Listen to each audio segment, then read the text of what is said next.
Vuoi assaggiare una birra dove al suo interno scopri la specialità tipica friulana?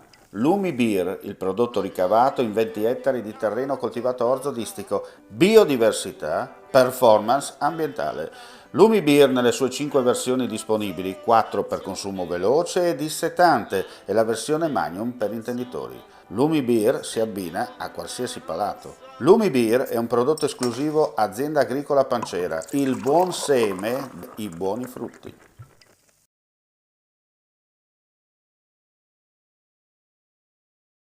L'8 maggio si celebra la giornata mondiale del Movimento Internazionale della Croce Rossa, ricorrendo l'anniversario della nascita di Henry Dunant, fondatore del movimento e primo premio Nobel per la pace conferitogli nel 1901.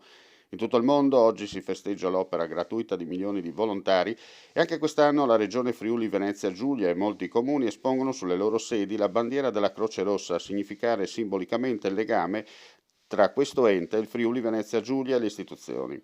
In quest'ultimo difficile anno, gli oltre 3.000 volontari, coordinati dal Comitato regionale e distribuiti nei 9 comitati locali, hanno svolto 1.962.320 ore di servizio e molte attività in favore dei cittadini della regione.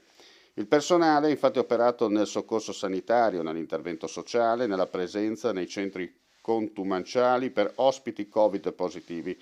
Nei momenti più critici, fin dai primi giorni di febbraio 2020, sono state attivate e dispiegate le squadre regionali della Croce Rossa dei soccorsi speciali e salute pubblica formate al biocontenimento. Senza dimenticare l'instancabile operato della rete regionale degli sportelli sociali della Croce Rossa, che nel 2020 hanno garantito assistenza ripetuta a 20.429 cittadini a fronte dei 14.408 assistiti l'anno precedente.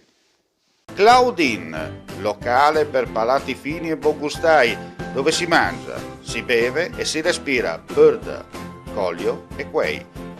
Sono Claudia Azzano e vi aspetto con le mie specialità. Cosa aspettate? Claudine, food, wine, music e sei in pole position.